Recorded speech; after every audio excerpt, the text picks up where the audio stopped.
찬양은 은혜로다입니다. 찬양하겠습니다.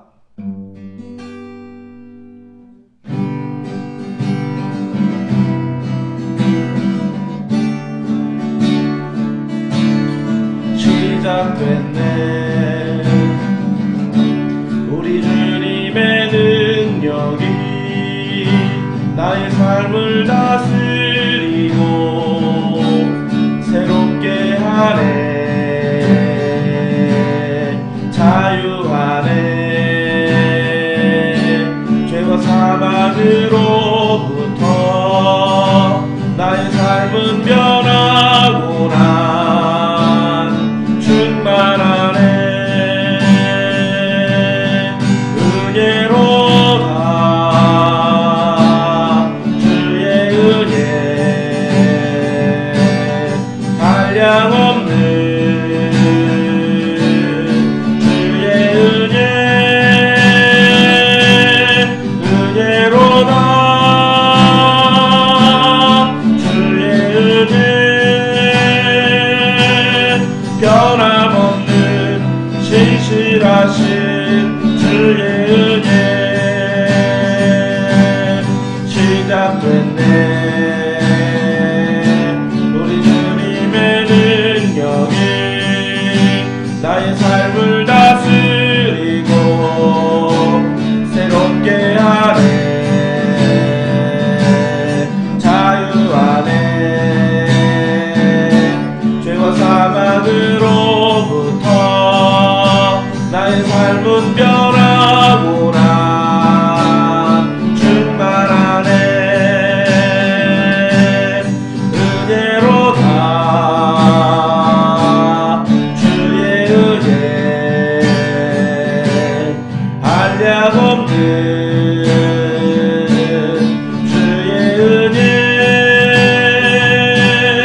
은혜로다 주의 은혜 변함없는 신실하신 주의 은혜 변함없는 신실하신 주의 은혜.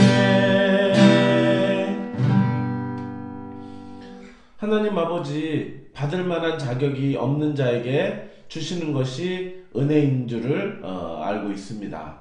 하나님, 내가 선하게 살고 그렇게 또 하나님 앞에 내가 은혜를 받을 자격이 있다 생각하면은 정말 하나님의 은혜를 은혜로 여기지 않을 텐데, 하나님, 내가 하나님 앞에 부끄럽고 정말 하나님 앞에 온전히 살지 못하였음에도 불구하고 나를 치료하시고 나에게 필요한 것들을 공급하시며 나에게 앞길을 가르치시는 그 하나님, 그 하나님의 은혜를 오늘도 다시 한번 또 감사하며 기억하게 됩니다. 하나님, 이제 그 은혜에 보답하는 삶을 살기를 간절히 소망하오니 하나님 아버지, 정말로 주님을 늘 묵상하고 주님과 가까이하고 또 정말 주님을 의지하는 그러한 하루가 될 수 있도록 함께하여 주옵소서. 오늘도 감사드리며 찬양합니다. 예수님의 이름으로 기도했습니다. 아멘. 자, 오늘 하나님의 말씀은 레위기 19장입니다. 자, 레위기 19장 23절부터 25절의 말씀을 읽어보도록 하겠습니다. 자, 읽겠습니다. 너희가 그 땅에 들어가 각종 과목을 심거든 그 열매는 아직 할례받지 못한 것으로 여기되 곧 3년 동안 너희는 그것을 할례받지 못한 것으로 여겨 먹지 말 것이요 넷째 해에는 그 모든 과실이 거룩하니 여호와께 드려 찬송할 것이며 다섯째 해에는 그 열매를 먹을지니 그리하면 너희에게 그 소산이 풍성하리라. 나는 너희의 하나님 여호와이니라. 아멘. 아이를 키우다 보면 그 아이의 속성들이 있는데 아이는 기다리지 못한다고 하는 것입니다. 네. 그래서 저도 이제 우리 아이에게 아빠 뭐 해주세요 뭐 그러는데 지금은 안 돼. 지금은 안 되고 조금 있다가 이제 해야 돼. 그러면은 지금 하고 싶은데 뭐 이렇게 하기 시작하면서 계속 찡찡찡찡 거리면서 빨리빨리 지금 해달라고, 당장 해달라고 그렇게 하는 모양들을 볼 수 있어요. 사실 조금만 기다렸으면, 조금만 더 기다리면 정말 그 풍성한 은혜를 맛볼 텐데, 그렇게 찡찡찡찡 하다가 머리통 한 대 딱 맞고 그리고 혼나고 막, 그리고 나서 막 화가 나고 열받으니까 너 이따가도 안 보여줄 거야, 아니 다시는 뭐 영상을 보여달라도 안 보여줄 거야, 막 이렇게 하면서 그 무서운 징계와 심판 가운데 들어가는 이 아이의 모습을 봅니다. 오늘 성경 말씀을 보면, 너희가 가나안 땅에 들어가게 되었을 때, 너희가 이제 그 과일 나무를 심었을 때, 뭐 예를 들면 사과나무를 심었다면 그거를 언제 먹을 수 있는가에 대해서 나오고 있어요. 자, 일단은 3년 동안은 그것이 할례받지 않은 것으로 여겨서 3년 동안은 따먹을 수 없다 라고 그렇게 말을 하고, 자, 4년째는 그것이 거룩한 것이 되어 여호와의 것이 되었으므로 여호와께 그것을 드리고 4년째에도 먹을 수 없다. 4년째에는 그 여호와께 드리면서 이렇게 과실나무가 나게 한 것을 찬양하라, 그렇게 말하고 있고, 자, 드디어 이제 25절에 다섯째 해가 되면 그 열매를 먹어라, 그렇게 얘기를 하고 있어요. 너무 오랜 기다림입니다. 그런데 우리가 기억해야 될 것은 뭐냐면, 3년 동안 못 먹고 4년째도 못 먹었지만 5년째부터는 하나님이 약속하시는 것이 무엇이냐면, 그 소산이 풍성하리라. 소산의 풍성함을 약속하고 있는 거예요. 우리가 소산의 풍성함을 눈으로 직접 보기 전까지는 그 풍성이 뭔지 몰라요. 근데 막상 이 말씀을 지켰을 때 지킨 사람의 풍성함이 엄청나다는 거죠. 그런데 안 지켰던 사람은 나중에 5년 뒤에 보면 알아요. 5년 뒤에 그 소산의 풍성함을 보고서 깜짝 놀라는 거죠. 내가 저럴 줄 알았다면 하나님의 말씀을 지켰을 텐데.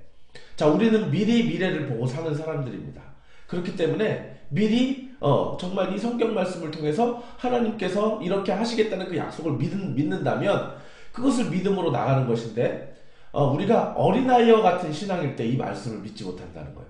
우리가 성숙한 신앙을 가졌을 때 이 믿음을 가지고 정말로 하나님께서 더 풍성한 것들, 우리가 기다릴 때에 하나님께서 풍성한 것을 약속하신 것을 기다림으로 정말 이렇게 나아갈 수 있다는 거죠.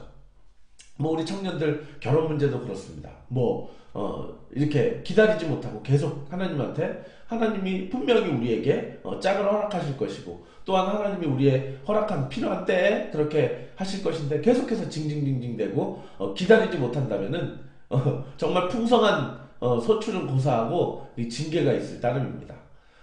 우리가 여러 가지로 이제 기도하는 바에서 우리가 늘 조심해야 될 것이 하나님의 때라는 것이 있다는 거죠. 그래서 자꾸 나는 내 때는 당장이죠. 당장 내놓으라는 거예요. 그러나 그것은 어린아이와 같은 신앙입니다. 하나님께서는 하나님의 때가 있고, 그리고 하나님의 정하신 때, 그리고 내가 성숙하기를 더 바라시고 계시고, 그 기다릴 때, 그 기다림의 보상으로는 반드시 풍성한 수확을 그렇게 약속하고 계시다는 것, 그렇게 기억하셨으면 좋겠습니다. 요즘에 많은 형제자매들이 결혼 앞두고 혼전 성관계를 갖는 경우가 있습니다. 자, 그런 경우가 사실은 기다리지 못하는 것입니다. 법적으로 이 사람들이 부부가 되었고, 부부가 되고 나면 얼마든지 그들에게 허락된 것이 바로 성관계인데, 그런데 부부가 되기도 전에 뭐 속궁합을 본다느니, 아니면은 어차피 결혼할 건데 뭐 이런 식으로 성관계를 갖다가 그것이 뭐 결혼으로 이어지면 모르겠지만 혹시 그게 파혼이 된다거나 아니면은 뭐 남자든 여자든 서로가 떠나게 된다면은 그것만큼 이렇게 안타까운 일은 없겠죠. 그 삶은 바로 징계인 것입니다. 애만 남겨놓고 뭐 떠나고, 그래서 미혼모로 살게 된다든지 이런 비극이 우리에게 찾아오지 않습니까? 그래서 사실은 우리가 하나님께서는 성숙한 신앙을 갖기를 원하고, 그 성숙한 신앙은 바로 어린아이처럼 당장 내놓으라고 떼쓰는 것이 아니라 어른처럼 정말 묵묵히 기다릴 줄 알고, 정말로 하나님의 약속이 신실하게 이루어질 것을 신뢰하면서 그 풍성한 수확을 기대하는 것, 그것이 바로 거룩이다라고 하는 것입니다. 오늘 이 레위기 19장은 역시 거룩이 추상적인 개념이 아니고 실제적인 실천사항이다, 그렇게 말씀을 하고 계시는데, 정말로 오늘 하나님께서는 그 과일을 따먹지 않음으로 말미암아 이 거룩을 삶 속에서 증명하라고 말씀하세요. 하나님께서 이렇게 거룩하게 너희가 사는 것은 바로 그냥 뭐 심었다고 해서 당장 먹는 것이 아니라 하나님의 백성으로 3년간 할례될 것을 기다리고, 그리고 더러운 거 먹지 말고, 그리고 온전히 내가 먼저 하나님께 드리고 나면, 그리고 나면 하나님께서 그 이후에 풍성하게 채우신다는 거죠. 자, 그런데 우리는 항상 반대로 살아요. 당장 조급하게 살고, 그리고 하나님께 먼저 드리기보다는 내가 먼저 쓰고 뭐 여유분이 있어서 남으면 그거를 하나님께 드린다고 한다면은 그것은 하나님이 기뻐하시지 않는, 거룩하지 않는 삶이라는 거 여러분들 기억하시기 바랍니다. 그래서 오늘도 이 말씀 뭐 이렇게 표면적으로는 우리가 뭐 지킬 수 없을지도 몰라요. 왜냐면 우리가 뭐 과실나무를 심는 사람도 있겠지만 심지 않는 사람이 더 많기 때문에 그래서 오늘 성경에서 말하는 바는 바로 기다림이 거룩이다라고 하는 것입니다. 여러분들이 어린아이처럼 필요한 것을 떼써서 달라고 하기보다는 하나님의 때가 있으시죠. 그리고 제가 그것에 대해서 기다리겠습니다. 기다릴 때 하나님께서 풍성한 수확으로 채우심을 내가 온전히 깨닫고 정말로 하나님이 기뻐하시는 그 기다림으로, 그 기다림의 거룩으로 승리하게 하옵소서. 이렇게 여러분들이 살아갈 때 오늘도 풍성한 수확을 맺을 줄 믿습니다. 기도하겠습니다. 하나님 아버지, 어린아이는 기다리지 못합니다. 그래서 당장 내놓으라고 하고 그리고 당장 안 주면 그것에 대해서 때를 씁니다. 때를 쓰다가 풍성한 수확을 거두기는커녕 정말 꿀밤을 맞기도 하고 그리고 또한 영원토록 그 수확을 거둘 수 없는 그런 상태, 그런 무서운 징계에 이르기까지 합니다. 하나님, 저희들이 그렇지 않은가 돌아보기를 원합니다. 하나님 앞에 항상 내 필요를 따라 당장 내놓으라고 그러고 당장 달라고 그러고 기다리지 못하고 그렇게 징징거리다가 징계의 매를 맞지는 않는지요. 하나님 아버지, 오늘 성경 말씀을 통해 지혜를 배우기를 원합니다. 하나님께서는 하나님의 때에 따라 기다릴 때 풍성한 수확을 맺게 하신다는 것, 그리고 내 것을 먼저 챙기기보다는 하나님께 먼저 드렸을 때 하나님께서는 우리를 선한 길로 인도하신다는 그 사실들을 우리가 온전히 기억할 수 있도록 함께하여 주옵소서. 이제는 우리를 구원해 주신 예수 그리스도의 놀라우신 은혜와 하나님의 크신 사랑하심과 성령님의 감화감동하심이 오늘도 예배하는 귀한 성도들 머리 위에 이제로부터 영원토록 함께 있을지어다. 아멘.